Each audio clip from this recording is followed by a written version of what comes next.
Pagbaralikan kan mga biyahero gikan sa kanya-kanyang mga probinsya, nanotaran naman sa Pirang Pantalan asin terminal sa Bicol Region.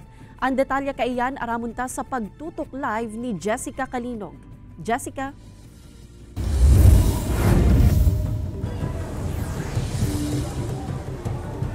Kate, 1,200 ng mga pasahero ang kapasidad kan roro na nagbabiyahe gikan sa San Pascual, Masbate pasiring sa Pasakaw Port asin pabalik. Sa naman ang scheduled trip kada aldaw sa parehong destinasyon. Alagad sigon sa imbeltong shipping line en kaso man nadakul pang mga pasahero ang mawalat asin may available man na oras ang ibang roro pasiring o itong luwas sa indang regular sailing schedule pwede man ining gamiton nganing maibal yung dagat ang natatada pang mga pasahero.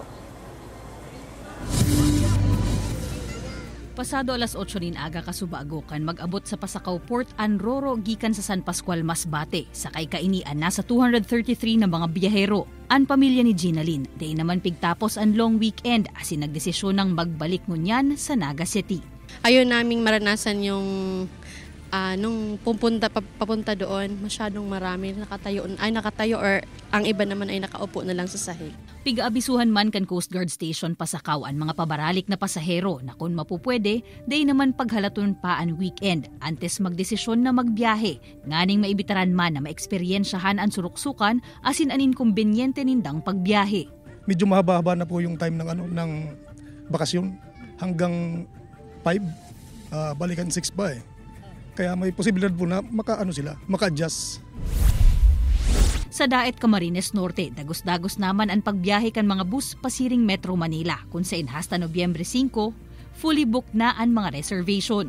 Sigun sa Pirang Bus Company, pairinutan na sanaan sistema para sa chance passengers, tadakulman ang pigtugutan na magbiyaheng bus units. Si Charlotte, antes pa man magbiyahe pasiring Naga City, igwa na daanin pinasigurong round-trip ticket pabalik sa Laguna. Meron na akong masasakyan na sure na and I can get home ng time na gusto ko. Nasa 115 biyahe o 7,500 na mga biyahero kada aldaw na ang piglalauman kan manhamiento kan Bicol Central Station puon ngunya na aldaw hasta sa Martes, Nobyembre 7. Ang biyahe man kan bus company sa nasambit na terminal pasiring Metro Manila, fully booked na hasta sa Nobyembre 6. Actually, may mga extra bus na pigdaragdag. And fully booked na din nga ni pati si mga extra bus ninda.